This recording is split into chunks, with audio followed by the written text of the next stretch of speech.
So here I am on hole number 15 at Look Away Golf Club, and what I would call a great challenging par 3. This tip I'm going to do today is going to cover a question I get asked by a lot of people. Okay, and that question is, Mark, on the range, my tempo feels, it's very easy for me to have a good tempo on the range, but how comes when I come to the golf course, my tempo always gets fast? So basically I want to cover, tempo, rhythm today. Every golf shot always starts with an intention, okay? No matter what you think, your intention is going to lead into pretty much what you do. Your brain gets directions, which sends signals down to everything else, and that's probably how you're going to perform. When you think of tempo, okay, let's go back one step. Think about distance. Speed is a direct correlation to distance amongst some other things, centerness of hit, but if I don't have speed, the ball is not going to go very far. If I have speed, the ball has opportunity to go further. So when you think of tempo, okay, intention should come first. Now I'll give you an example, okay? So when I look at this to the pin, I have 161 yards playing slightly uphill. Now I'm going to do a couple extremes here, okay? So let's just say I'm going to try to hit a pitching wedge. Now, does that sound stupid? Of course, because I'm not going to hit a pitching wedge 161 yards. But just for this example, if I happen to choose this pitching wedge, think about how fast and how hard I have to swing at this club to get it there. And even if I come into the golf shot and I address the golf ball and I'm going to try to hit this pitching wedge to that pin, I can already feel my body gearing up to go at something really hard. I can feel my hands getting tighter. I can feel my muscles starting to tighten up a little bit.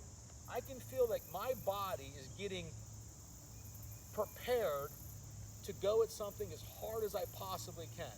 So if I want to get this pitching wedge to that pin right now, I am going to have to produce a faster tempo. And if I create a faster tempo and a harder swing, I don't know where the ball is going to go. Now let's switch it up here. So for me, okay, 6 iron is too much. Now this is all relative to you and your club selection, but because it's me, I'm just going off what I do. So my 6 iron normally flies probably 180 yards, give or take a little bit. So now I have too much club. So the pitching wedge, I have to get my body amped up. I got to really swing at that thing fast if I even want a chance to get it there, let alone making good contact. But if I chose a club that's too much, so 6 iron should almost fly the green for me. So when I get into a setup position and I now know that I have too much club, right away my instinct's going to say, well, I can't swing this very fast. Because if I swing this thing fast, the ball's too much. So if I pick too much club and I set up, man, I can tell you right now, I can feel like my waggle's a little slower, my hands are a little softer, because my intention is I can't go at this full bore, which means I now need a slower tempo. So club selection is going to really really introduce what my brains know what's going to happen, and then I either have to create a fast tempo with the pitching wedge or a slow tempo with the 6 iron. So again, when I set to the golf ball here, I can feel lighter hand pressure, softer waggle.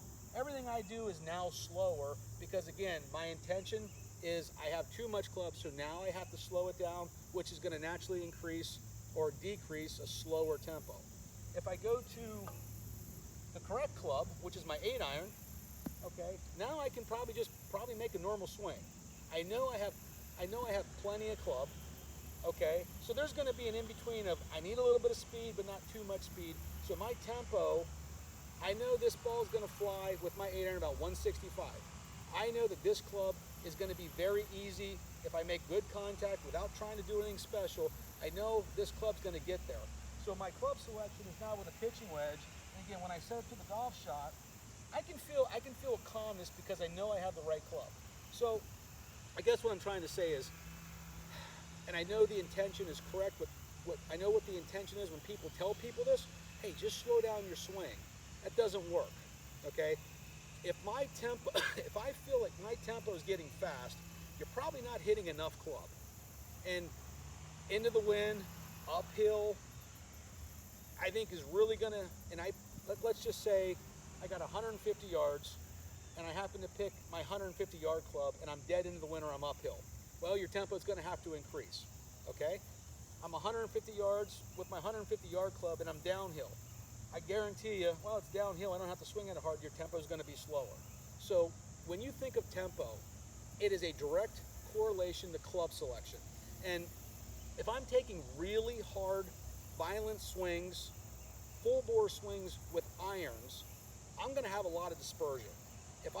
You don't see good players taking hard swings on approach shots because they're trying to get the ball close. But choose a club that doesn't require a full bore, a fast tempo swing to get there. And again, I said this in the last clip, if the trouble's short, let's err long. Take enough club that, look, no matter what happens, if I make decent contact, that ball is going to go finish on the back of the green, 2-putt and get out of there.